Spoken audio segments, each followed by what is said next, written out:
Lovely to see you today. I'm very grateful for you taking the time to talk to me. I've been a big fan of your work for a long time.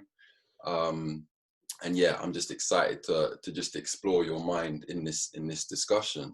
But firstly, how are you doing today? Are you well? All is well here. I'm in New Mexico. It's summer. The air is cool and dry. The days are sunny. Nothing to complain about here. I see. And what sparked the move to New Mexico? I retired. I taught for 26 years at the University of Texas in Austin and was active in political and community life there.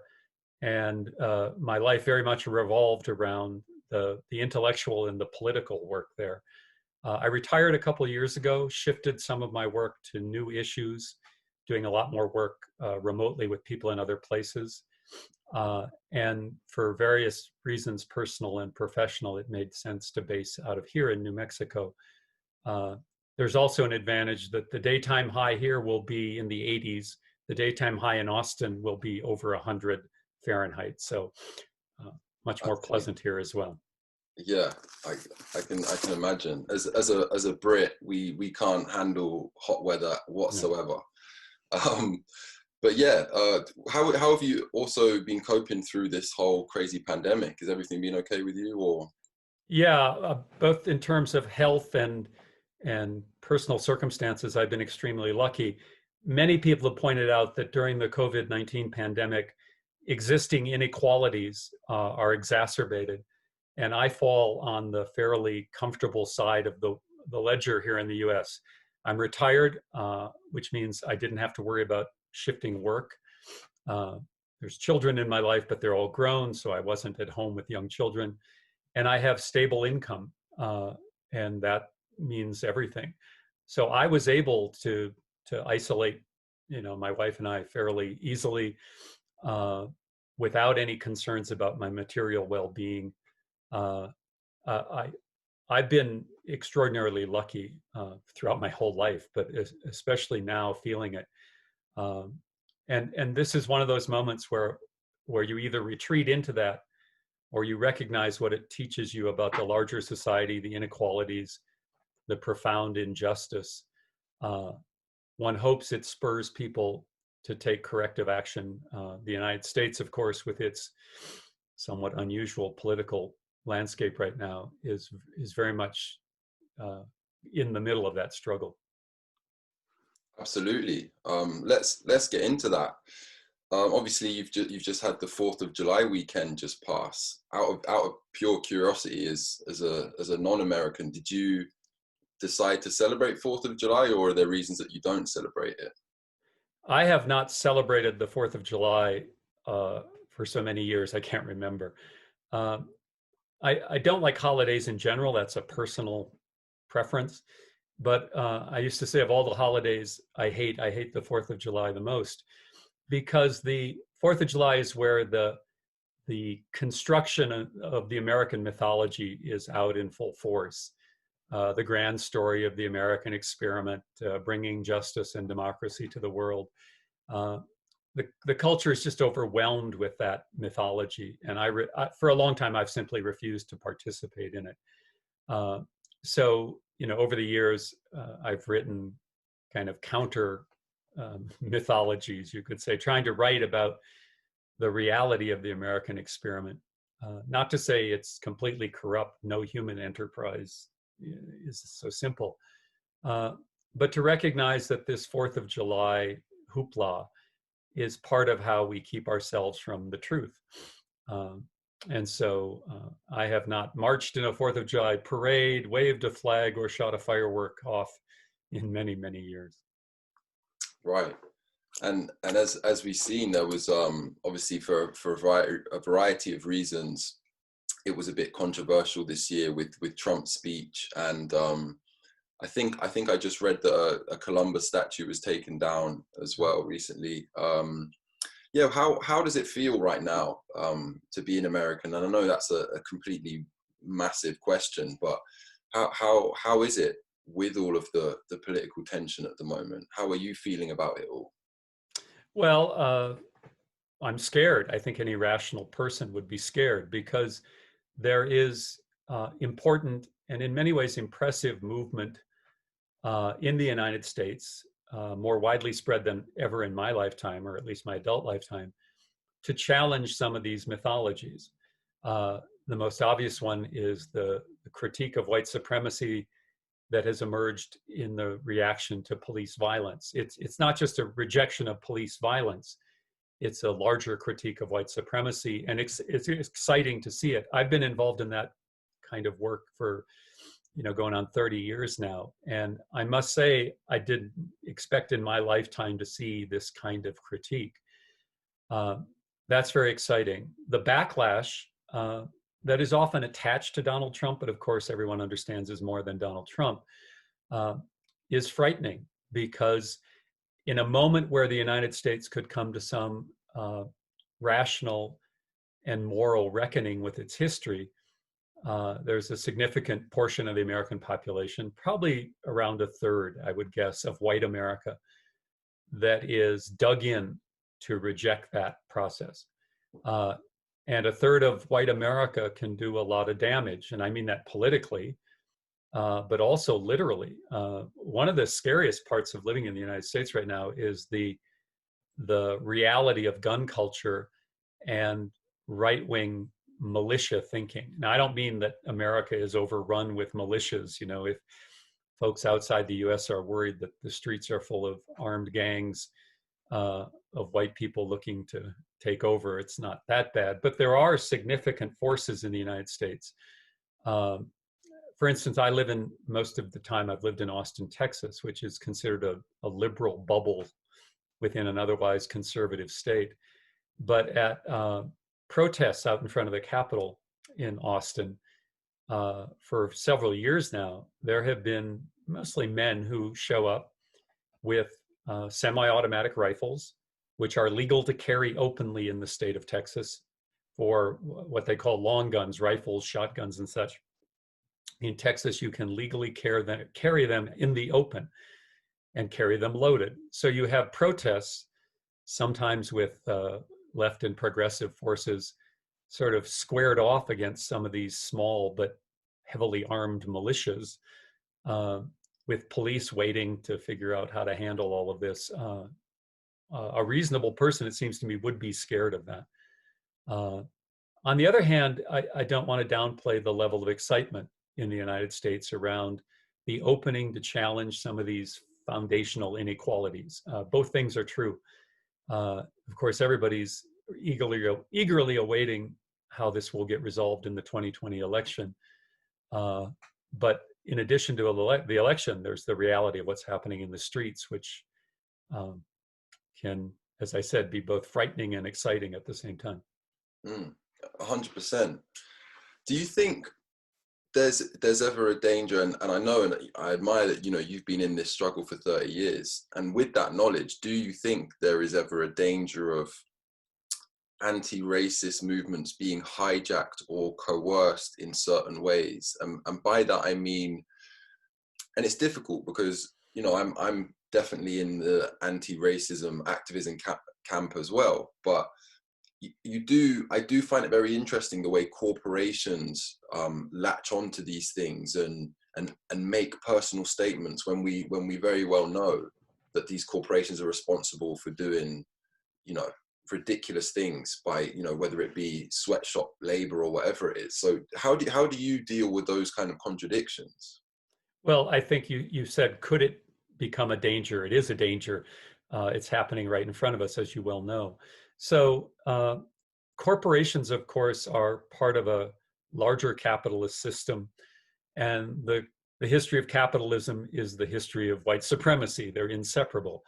You go back over the last 500 years, the processes that led up to the formation of capitalism can't be extricated from the way white supremacy, that is the way Europe basically went around the world extracting resources and labor from people and land. They're one and the same. So any rejection of white supremacy that doesn't come with a critique of capitalism, to me, is inadequate. All of this is part of a larger project to reject hierarchies. We think of the the kind of holy trinity of race, class, and gender, critiquing white supremacy, capitalism, and patriarchy. I would add imperialism, of course, which is sort of a subset of capitalism and racism and patriarchy, the way the first world has and continues to extract resources from the global south. And of course, the larger ecological crises in which the human domination of the non-human world threatens literally our existence. All of these are part of, I think, a consistent, what I would call left radical feminist analysis. And if you try to pick out, only one part of it to take a stand on, there is something hollow about that. Now, corporations, of course, are well schooled in how you pretend to be for change without actually contributing to change. Corporations don't want anything to change. They want to continue a process by which they maximize the return on their investment. So that's one problem. The other problem, of course, is that in a consumer capitalist society, any particular movement can also become kind of a lifestyle brand that can be then sold. And it becomes an identity in a way that is often counterproductive to seeing these larger forces at work. So all of this is a problem. It's been a problem in every movement. Every radical challenge to power faces the problem of course, direct assault, the attempt to crush the movement, and the attempt to co-opt a movement. There's nothing new about this. If I were, a brilliant strategist, I would tell you the way to avoid it, but unfortunately I'm not. One struggles to try and stay true to the larger analysis, which is, I think, has to be radical, while at the same time looking for openings to make progress in the short term, because radical change doesn't come overnight, while at the same time avoiding being co-opted. And that's the struggle of left politics. Yeah, absolutely. And I think you've mentioned, obviously, the intersectional nature of it all, and it's race, class, and gender, and also, using the term like white supremacy, it's a common term for the system that we live in. And I just wonder, in terms of understanding the systemic nature of how a system of white supremacy operates, in what way can we make it simpler to understand, in the sense that, I mean, that as I'm sure you're aware, saying a term like white supremacy can immediately turn thousands of people away just because they're innately triggered by something, by hearing that term. Have you ever wrestled with the idea of trying to simplify these things, or have you kind of decided, no, I'm just going to stick with using terms that I think best talk about the complexity? I've given some thought to this. As a teacher, of course, one is always trying to think, how do you take the complexity of the world and present it to young people in a way that's accessible? And I've also, over the years, often been asked to do talks to groups, often groups of primarily white people, about how to understand race. And this seems rather almost comical given the rise of Trumpism and an open white supremacy. But for many years, I would, to groups of white people, suggest that we need to think not only about the problem of white supremacists, that is, open racists, members of the Klan or things like that, but how the United States is a white supremacist society in a much deeper sense. And the way I would try and explain that was to point to what I would call the material realities, the distribution of wealth, for instance, and other ways that, people succeed or don't in a society. And then what I would call the ideological realities, the way we think. So let me explain what I mean. I would say the US is a white supremacist society when one looks at the material realities. There is a racialized disparity in all the measures of what I call wealth and well-being, how much people own and how well people are doing in the system. There's a racialized disparity in the United States. Whites on average do better than non-whites. And of course, the most extreme disparities are between white, black, and white indigenous. Okay, those are material realities. Well, the United States is the wealthiest society in the history of the world. Why do racialized disparities continue in a society that has the means to erase them? Well, that's an indication the United States is a white supremacist society. What about the ideological realities? Well, the world is more than just what we own. It's also how we think and treat each other. And here I would point to a lot of research that indicates not only that open racists hold racist ideas, but that white America much more deeply does. I'll go into a little bit of detail real quickly. There are a series of studies done in the United States that I call the resume studies. And basically what researchers do is they construct essentially identical resumes, right? Equivalent resumes in terms of work experience, education, that sort of thing. But they will give one a traditionally white sounding name and one a traditionally black sounding name, send those resumes out to real world employers and measure the callback rate, who gets a callback for a job interview. And not surprisingly, in a white supremacist society, the callback rate for the white sounding names is significantly higher, often as much as 50% higher. Well, that isn't because employers are consciously throwing away resumes with black sounding names, right? It's not about open racism. It's about the way we're trained to think about the world. Well, those studies have been replicated over and over again in many different kinds of ways, also using men and women, other racial divides. What it tells us is that this hierarchy is deeply embedded in the way we think. So the United States is a white supremacist society in a couple of different ways. One is that there are, in fact, still open white supremacists.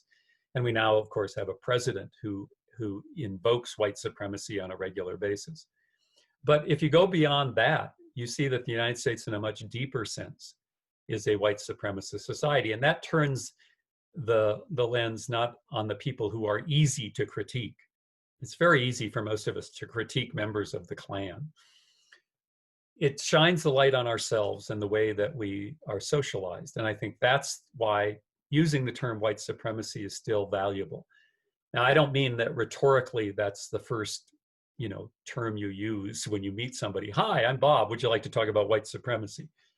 But at some point, I think we have to get to the place where we can use these terms in the same way that I still talk about patriarchy, right? A deeply embedded system of male dominance and how it structures the way we think and the way resources are distributed.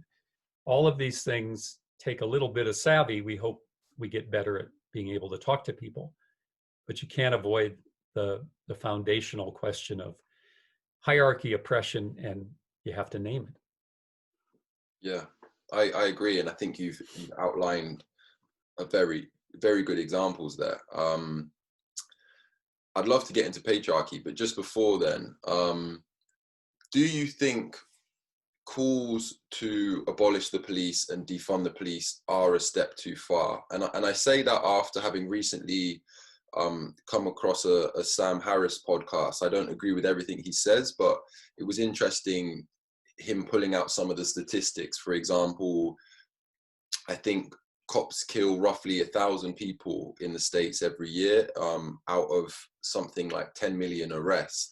And again, this is not at all to diminish the problem of police brutality, but it was also interesting to just hear statistics such as obviously the black population in the US is around 13%, and for reasons that I'm sure we're both aware of socioeconomic inequality and whatnot, the violent crime rate amongst the black population in the US is at a staggering 50%. So with those statistics in mind, you can see why there's perhaps a bit of a racialized nature to policing in the US. Yeah, I'm sorry, I've loaded that question a little bit, but. Well, if one asked, do I support the defund police movement? Of course, the real question is, what does that term mean, defund police? What I take it to mean is not that activists are saying, let's remove every armed police officer from the street tomorrow. That would be chaotic, and I don't think anybody is in favor of that.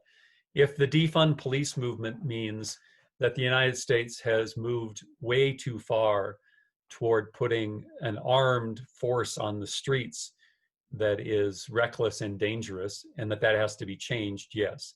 If it means that the heavy militarization of the police, which is a fairly recent phenomenon of the last 3 or 4 decades, that is, police not only being armed, but being armed in ways that look more like military than civilian police forces.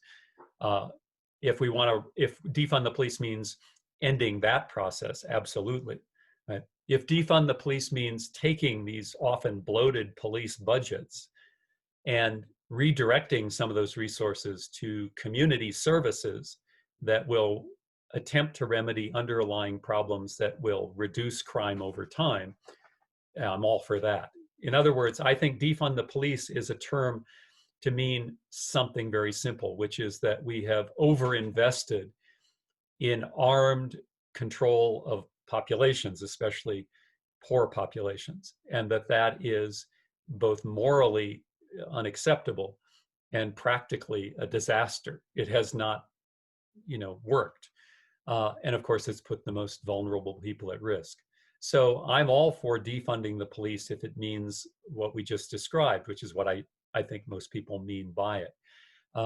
We have to get to the point where we realize that normal, that is, living in a city in the United States with a paramilitary force on the streets, which we take to be normal now, is in fact unacceptable.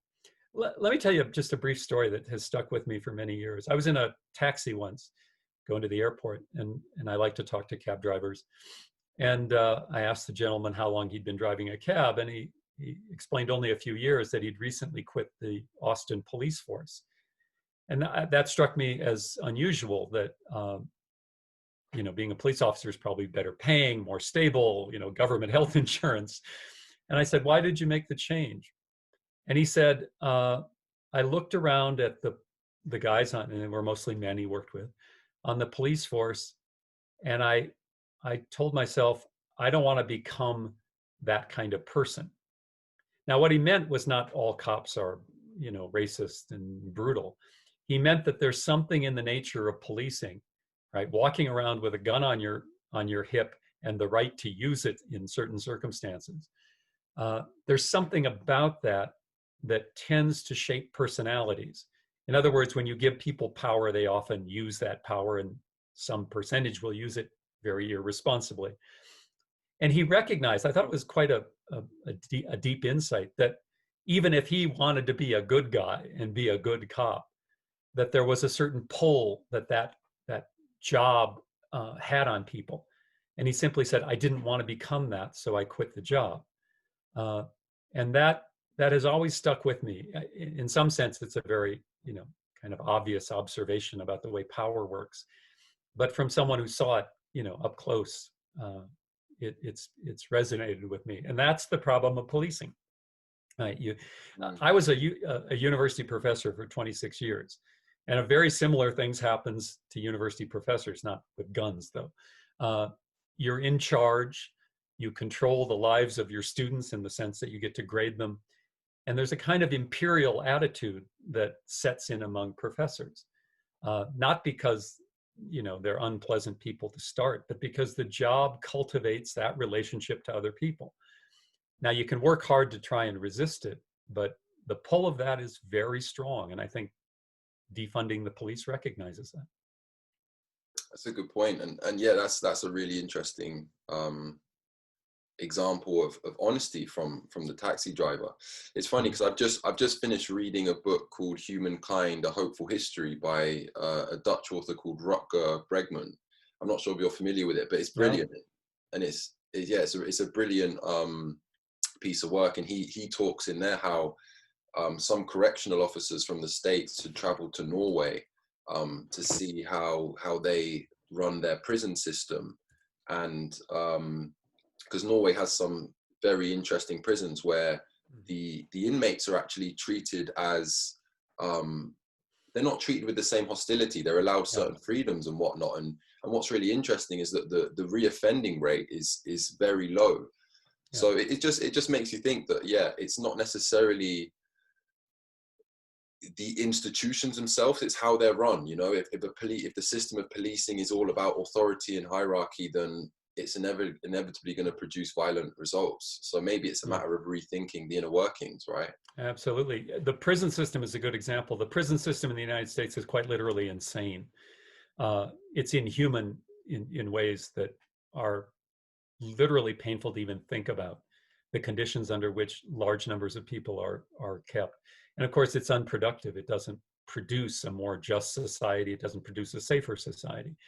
You know, one of the things I think it's important to recognize is for most of human history, you know, the human species has been on the planet 200,000 to 300,000 years. For most of human history, there were no police forces, there were no prisons, there were no bureaucracies. Why? Well, we lived in small band level gathering and hunting societies, you know, somewhere usually between 15 and 50 people. And guess what? We worked out social methods for controlling the negative aspects of human nature. Human nature has always had the capacity for violence and greed.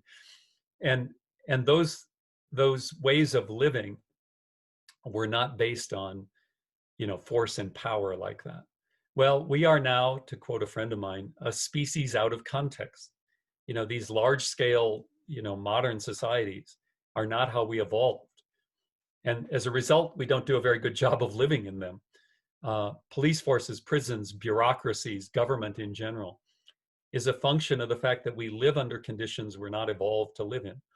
Now, I'm not suggesting that the solution to all this is to everybody go back and live in band level gathering and hunting societies with 8 billion people on the planet. It'd be a little hard to pull off. So I'm not trying to be glib or silly about it, but to recognize how much of the modern world, and by modern, I mean essentially post-agriculture, the last 5,000 to 10,000 years of human history, which is a very small part of our evolutionary history. It's all crazy because this is not the kind of creature we are. We didn't evolve to live like this. You know, I used to tell students, listen, I taught big lecture classes.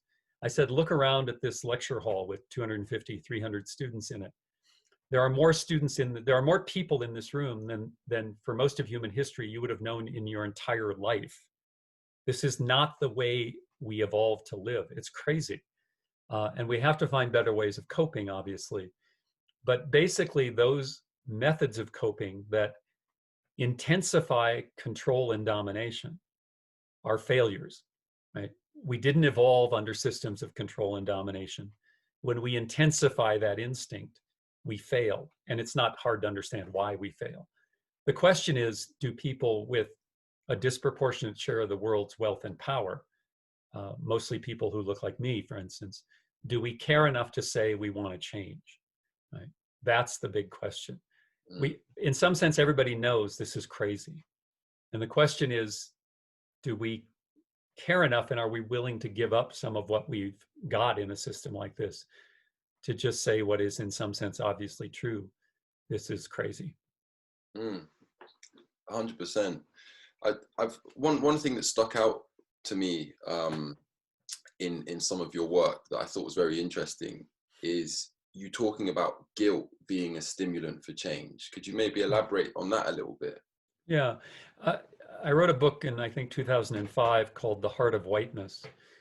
And I really spent a lot of time thinking about these concepts of guilt and shame. People will say, I'm ashamed of being white, or I feel guilty about being white.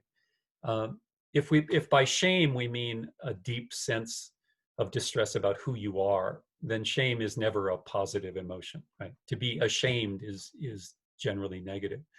Guilt is a different thing. Guilt is an important human emotion. Let's say you and I are in a relationship and I cheat you or I lie to you, right? I better feel guilty about that. One would hope I feel guilty about that because human relationships are based on trust. And if I cheat or lie to you, I've destroyed that trust. So guilt is often simply a recognition, an internal recognition that we have failed to live up to our own principles. And in that sense, guilt is a very productive emotion. But you have to be clear about what one feels guilty about. So in the question of race, I would hear white people say, well, I don't feel guilty. My forefathers, my ancestors never owned slaves.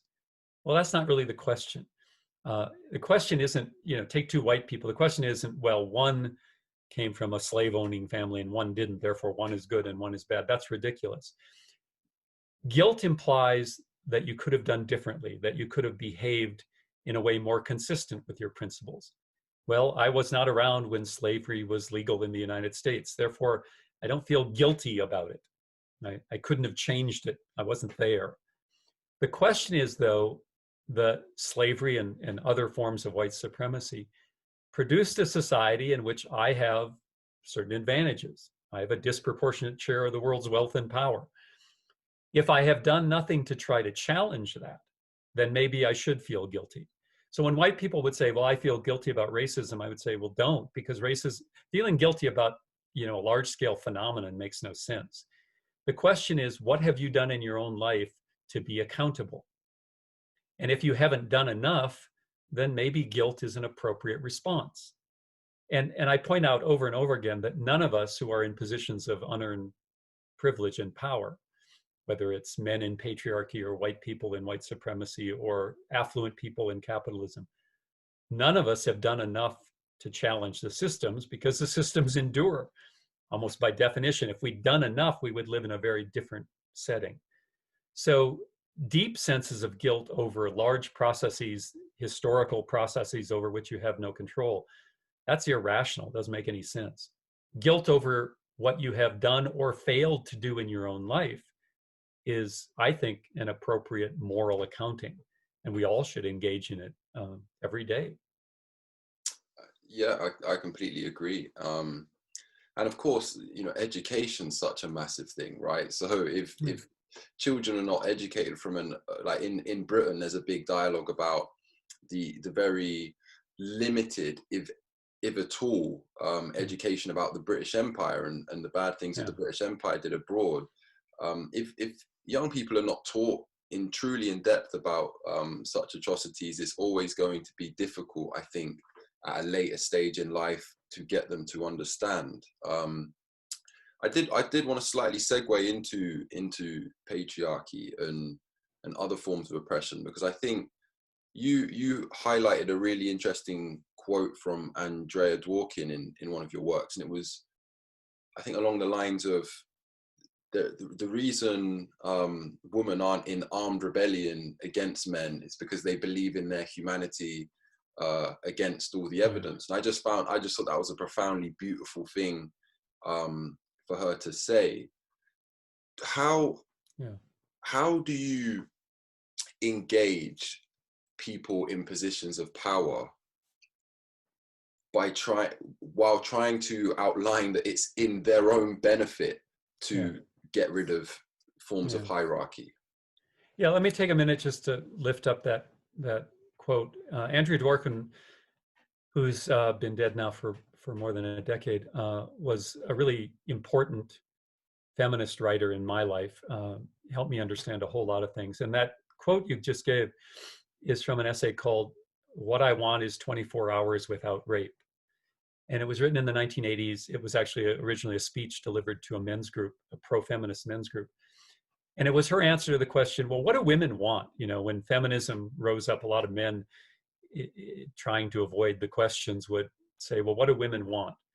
And Andrea said, well, I tell you what, here's what I want. I want one day, 24 hours in which there is no rape, 24 hours in which women don't have to spend time worrying about the violence of men, right? And in that talk, you saw her incredible love for men. And what was so important about that is Andrea Dworkin was often, as many feminists were, presented as a man hater. She hates men. And she very eloquently stated, listen, if we really hated men, we would be in armed combat with you. And she said, the reason we're not, as you said, is not a shortage of kitchen knives. She had a sense of humor too. She said, it's because we believe in you. And she was challenging men to believe in ourselves. Right? Women believe in you. We believe you can overcome this patriarchal training. Okay. I've thought a lot about that. And I think if you approach men, you can make what I would call an argument from justice, that patriarchy is simply unjust. It's inconsistent with moral principles about equality, dignity, and solidarity, right? That all human beings have a right to that claim to dignity. That requires some sort of rough equality, and solidarity with others is central to being human, right? That would, let's say, call it the moral argument from justice. That should be enough to motivate every man in the world to resist patriarchy, just like it should be enough to motivate every white person to challenge white supremacy. But I don't know about you, Elias. I've noticed that the argument from justice doesn't always do it. It's a compelling argument, but it's not often sufficient to actually move people. So what I've tried to do is suggest that men should embrace patriarchy also for their own self-interest.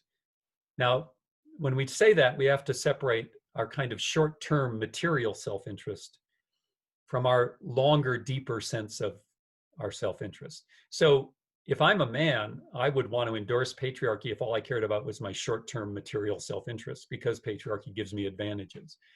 But if I really care about trying to be fully human, about trying to develop myself in all of the rich and complex ways it means to be human, then patriarchy is an impediment to that.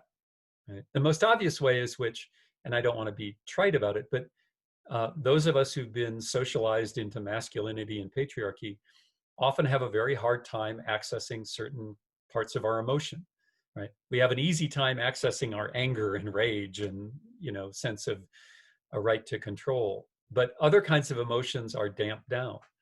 Well, that's not in our own self-interest. It deforms and stunts our development as human beings, right? So I'm not saying we abandon the argument from justice and simply say to men, hey, listen, this is good for you. That would lead to a very shallow kind of movement. I think we have to make both arguments at the same time. And so a lot of my work, as you know, has been a critique of men's sexual exploitation of women through pornography, prostitution, stripping, what I call the sexual exploitation industries. Well, there's an argument from justice that those industries are inconsistent with creating a world of gender justice, that the exploitation, the violence in those industries must be rejected on that moral ground. But men's use of those sexual exploitation industries, use of women in them through pornography and prostitution and stripping and massage parlors and all of that, it also, it deforms us as human beings. It limits our capacity to be fully human. And so I found that when I approach men to talk about pornography, both aspects are important. A lot of men either don't know or want to ignore the realities of what life is like for women in the sexual exploitation industries. It's a life that's marked by abuse, right? And so making sure people understand that is important. And then asking men to reflect on what this has done to their own sense of self, their own sexuality, their own capacity for intimacy is also important. And I think both arguments go forward together.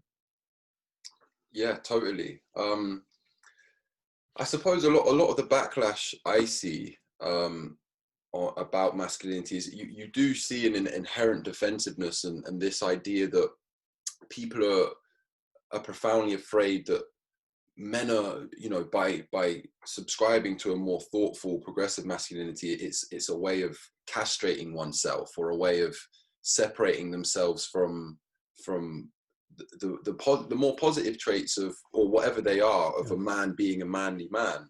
And I always find it interesting to look at other examples of what being a man is. And I do think there's something inherently enjoyable about competition. And I say that from a place of bias. I've played football my whole life. I'm very passionate about it. But football is I've found is actually quite an interesting, like, not to psychoanalyze football, but it's soccer to you guys in the States, but it's quite an interesting display of masculinity, but it's very concentrated. All the aggression and competitiveness is limited to this 90-minute game, and players who might have had, quite come to blows and had a fight in a game will end up shaking each other's hand at the end and having a laugh. So I'm always interested if there's ways of men being able to hold on to some of those things they hold dear, like levels of aggression in sports, while also being able to be open to respecting women, you know, in a Yeah, more profound way. sure. Well, so let's talk about the question of what is masculinity? What would be a healthy masculinity? I always say the first question is, what does it mean to be a decent human being? Before you get to masculinity and femininity, what does it just mean to be a good person? Well, it turns out that the answer is pretty much the same for men and women, which means that this obsession with masculinity and femininity is really, I think, a byproduct of patriarchy. But that said, let's look at some of the real world questions. Take sport. There's something really lovely about sports. Using your body, disciplining yourself to be able to control your body takes effort and thought and commitment, and it's quite beautiful. When you watch a well-played game, there's a certain appreciation of the art of it, in a sense. Okay, it's also just good, clean fun. Running around with balls is fun. Everybody understands that. Well, the first thing to recognize is both men and women can enjoy that, both participating in and watching others enjoy it. So there's really nothing gendered about sport, except the way that we've created gendered expectations around it. In the United States, our version of football is probably one of the places you see the most destructive nature of it. Because as you point out, it can become about domination, about competition taken to the point where it's no longer about enjoyment, it's about control. Right? And any time that violence and control are part of our lives, it tends to have bad outcomes. But you're also pointing out that it's complex. I personally haven't participated in sports since I was a child. I wasn't very good at it, but I could always appreciate it. But your point is interesting, because I hadn't thought much about it, that even when that violence and control becomes part of the game, right, because people are socialized into it, when it's all over, there's still a recognition of each other's humanity, right? So that's important to remember, that all of these things we do, like sports, are not inherently corrupt. There's nothing wrong with running around playing with balls. And they can be reformulated in the way that you're suggesting. Now, there are some activities associated with masculinity that I don't think are open to that. One is, of course, warfare. The violence and control that's at the heart of warfare, I don't think can be changed.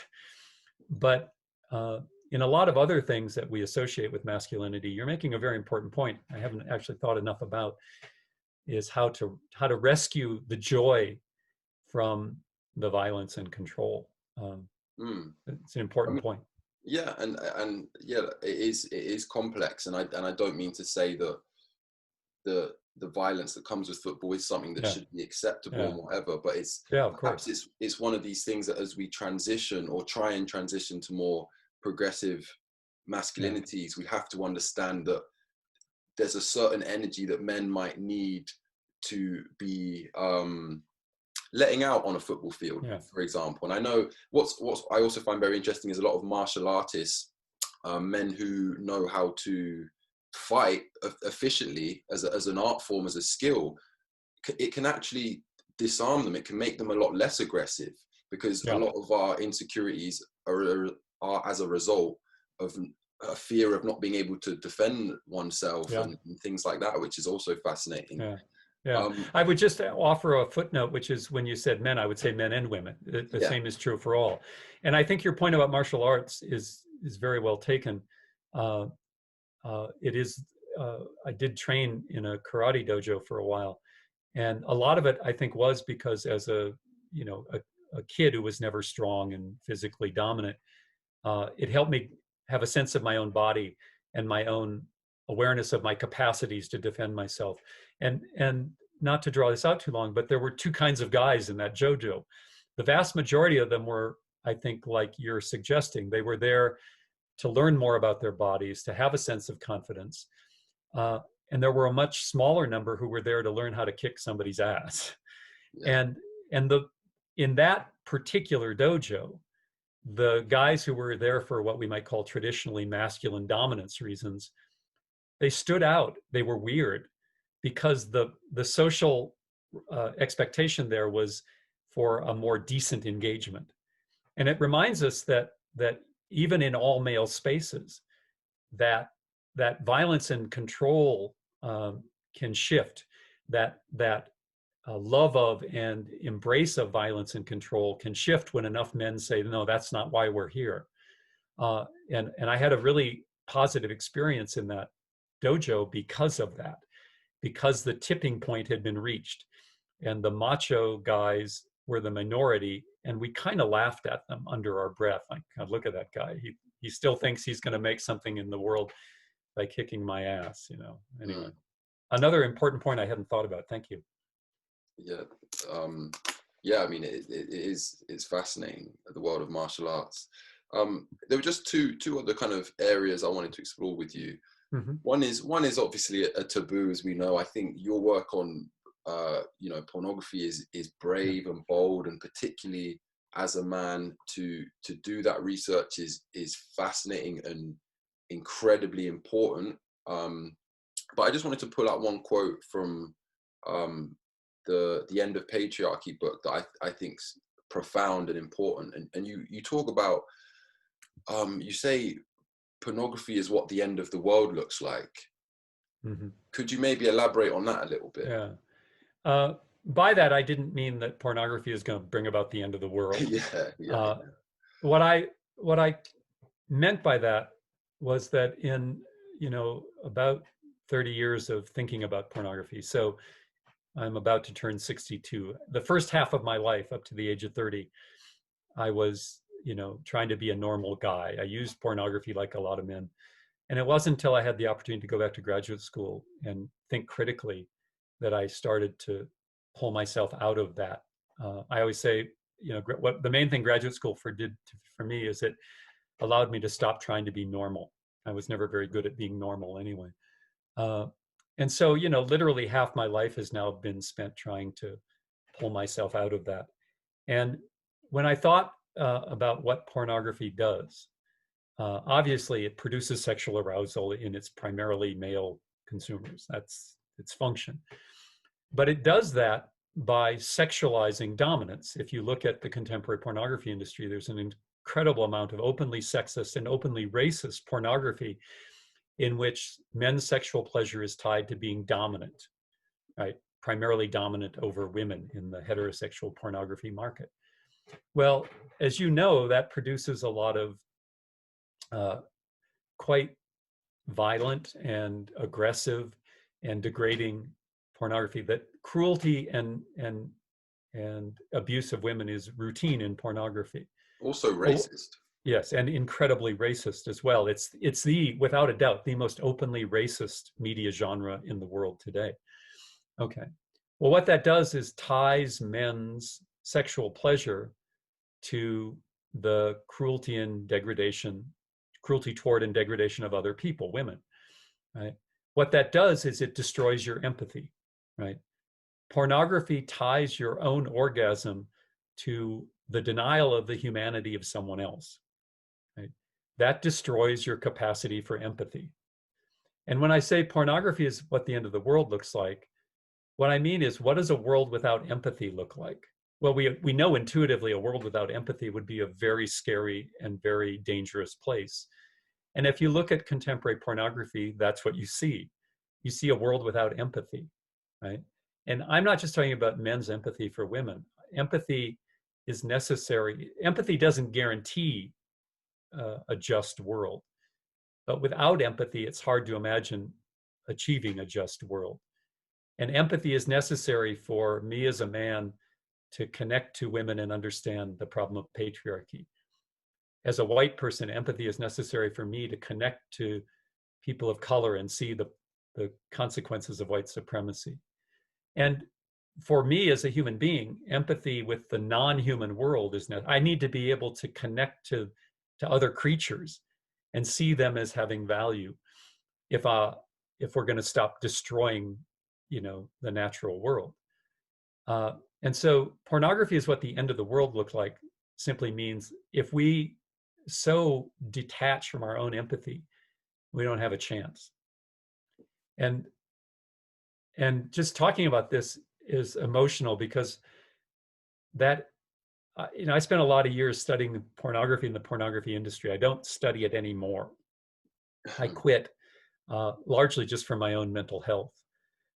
Because if you look at it too closely, if you really look at it honestly, it's incredibly distressing when you see how men's sexual pleasure has been tied to cruelty, to degradation, to sexism and racism, to the end of empathy. And it should scare us. It should lead us all to wonder, what kind of people have we become, where we live in a world saturated with this kind of imagery, and it's become normal. And in fact, this has been one of my struggles with people on the left. I consider myself part of the left, the anti-capitalist, anti-imperialist, anti-racist left.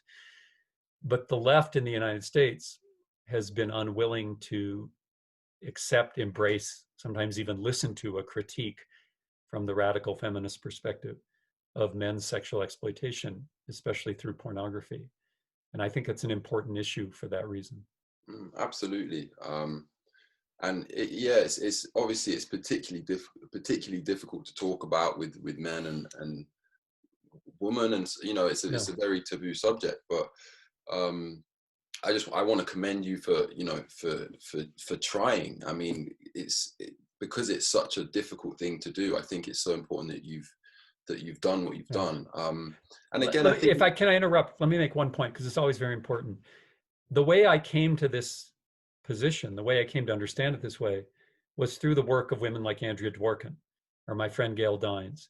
I don't want it to ever appear that I'm suggesting I initiated this critique. Yeah. It's very important to recognize that all of the important ideas that we're talking about started with women in resistance to patriarchy. And I know you know that, but it's very important to mark that, that for me, the world changed and changed in a very dramatic way over, a few years, when I finally started listening to those women, when I stopped making fun of them, when I stopped mocking radical feminism, and when I actually listened to it and read and started to understand the pain from which that critique comes from, started to understand how men's violence and the threat that men pose to women on a daily basis was the source of that pain. And that if I did not take responsibility for my own part in that, I would never be fully human. And so what feminism did for me, especially radical feminism, was gave me a path to try to connect to my own humanity. And I'm incredibly grateful for it, 32 years later. Absolutely. And for me, I was fortunate enough to be recommended a Bell Hooks book. And if that hadn't happened, I don't know how I'd think about feminism. But that was actually what led me to your work as well. I think she references you in the Will to Change, which is a must read, I think, for many men out there. And also, I think as well, you have to understand accounting for nuances as well. And I'm sure you understand that, it's not, a woman have a right to choose to do what they want, in terms of if they want to do pornography, that is fine. But you also raise a really interesting point around false consciousness. And I think it's also important to acknowledge that it's not about necessarily saying all pornography is bad necessarily, but it's that actually the majority of it does subscribe to domination and a kind of a male dominated vehicle. So it's difficult. It's a very difficult topic.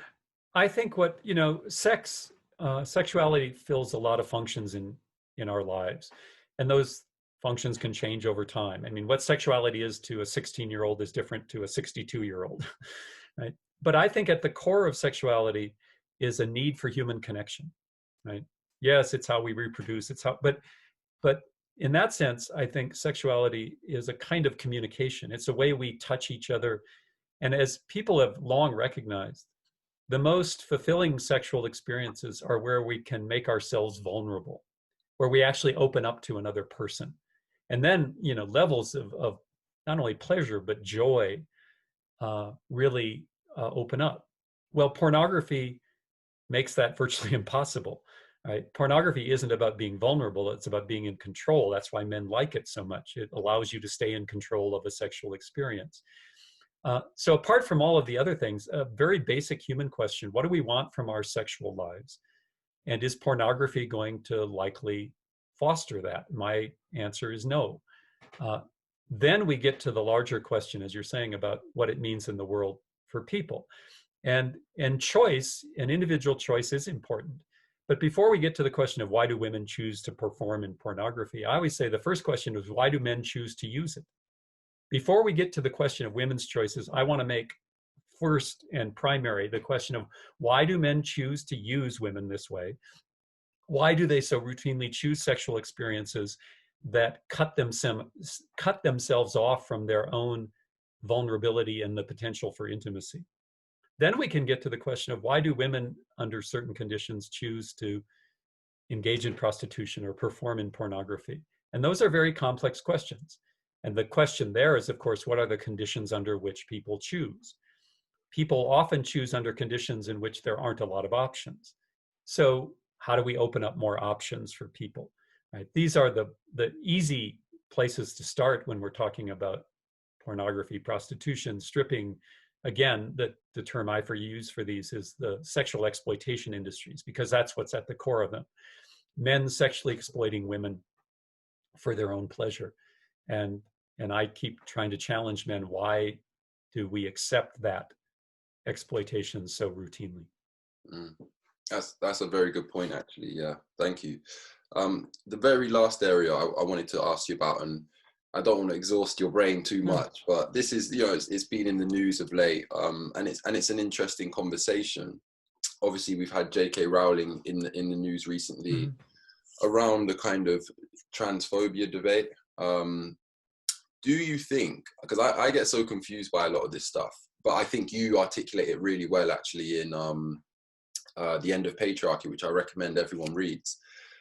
Do you think sometimes the media is actually preoccupied, and these social media platforms is actually just preoccupied with trying to divide people, that a lot of the time we almost need to try and navigate our way past the nonsense, in the sense that the conversation around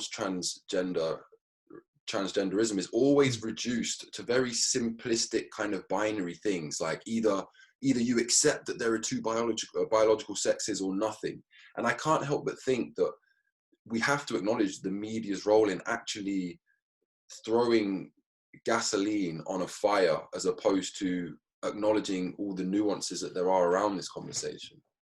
Yeah, I have written for about the last 5 or 6 years, again, from a radical feminist position, about the transgender question, from the position that now is generally called gender critical.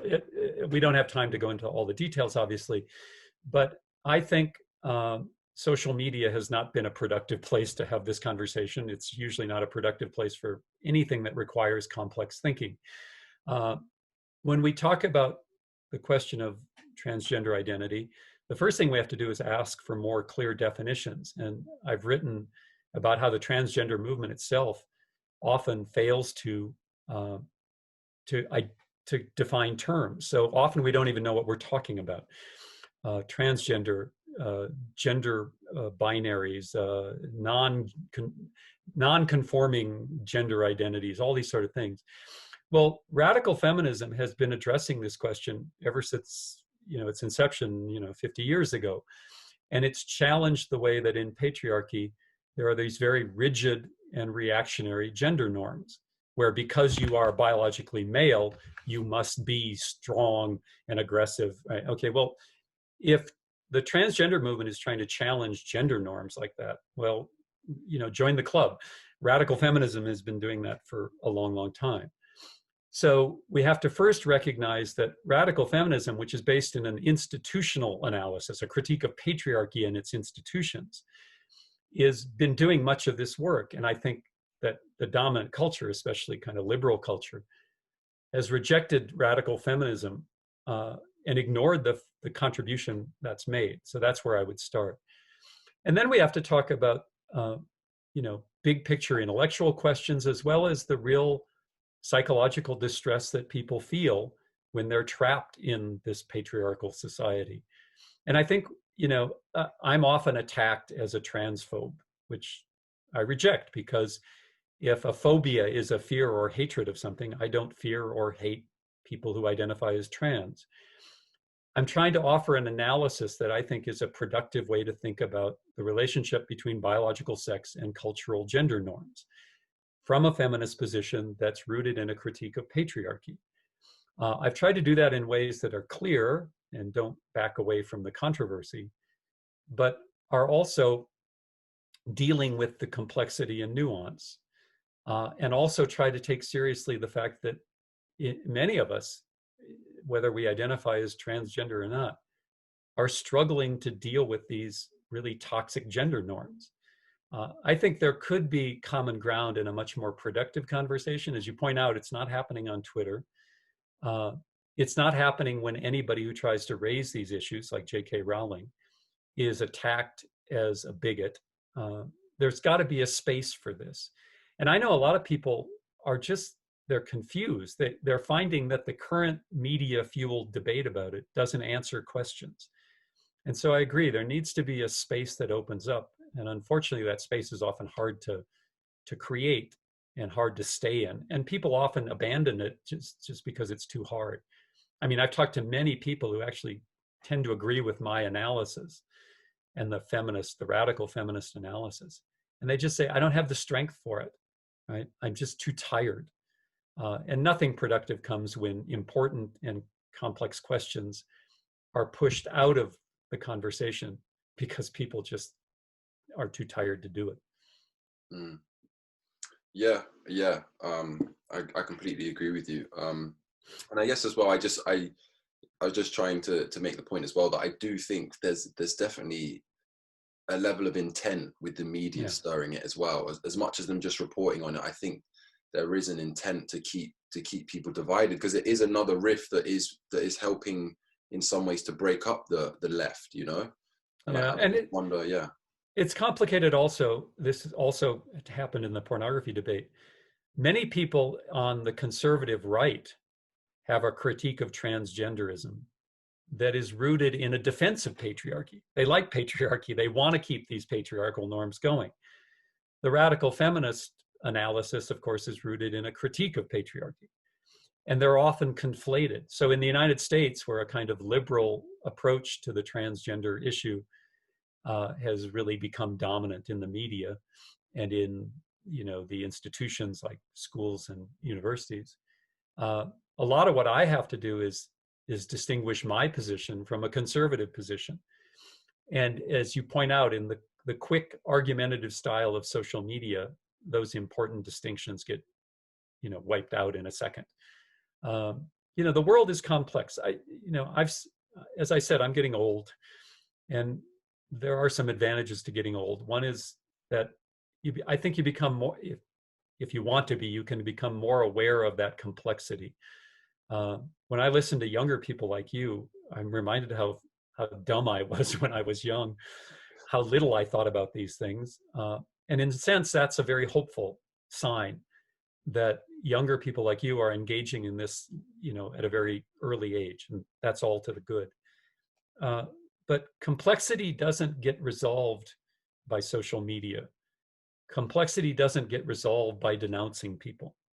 Complexity gets resolved by wrestling with the complexity of an issue. And that takes time, and it takes patience, and it takes respect for each other. We don't have any of those things in the US. Nobody has any time, patience, or respect, as far as I can tell politically. So let's hope that outside the US, there's more chances for this. Yeah, and I can just clarify that I do have my dumb tendencies as well. And we all still do. And I make a lot of mistakes, but yeah, it's a very tiring conversation. I've got hope for the Americans. I think a lot of you are brilliant thinkers, and I hope you're not too disillusioned by some of the politics, because there's so much positive as well, I think, in America. If I may add to that, I agree completely. I don't want to suggest anyone should abandon the political realm. I came of age in the late 1970s politically as an adult. in the aftermath of the Vietnam War, you know, all of the horrors, the racial conflict of that period, it would have been easy to be cynical throughout my entire adult life. You know, Ronald Reagan was president for my young adulthood. It would have been easy to be cynical. You know, political struggle, given the world we live in, is never easy. And so I don't want to suggest it's an arena to abandon. It's been very difficult, of course, over the last 4 years, from the 2016 election on, to create any space for any intelligent conversation in the United States. But it is happening. The Black Lives Matter movement is a great example. The continued feminist Me Too movement work is a great example. The rise of a critique of capitalism, even within the Democratic Party, is a great example. So I think what you're pointing to is there's always reasons to be angry and depressed, and there's always reasons to be hopeful. And we have to make sure we're focusing on the latter. Totally. And I just quickly wanted to point out as well, there's an author who I spoke to, I think I sent you the video, with Dr. Finn McKay, who is currently doing she's writing a book trying to bring a bit of sense to and enlightenment, hopefully, on the whole gender question with trans and radical feminism. So I'm hopeful that offers some insight. A good, you know, I mentioned Andrea Dworkin, who was one of the sort of founding mothers of radical feminism. And you're pointing to a whole new generation of women, a lot of them in the UK, Australia, and some in the US, in the English-speaking world that I read in. And it's really exciting. Finn McKay is one of them, you know, doing great work, and both drawing on the tradition that the women earlier, you know, created, but also taking it in new directions as is necessary as the world changes. And that's part of that hopeful sign that we see. Definitely. Thank you so much for talking to me today, Robert. It's a pleasure, and it's, albeit through a computer screen. I'm a massive fan of your work. I recommend it to a lot of people.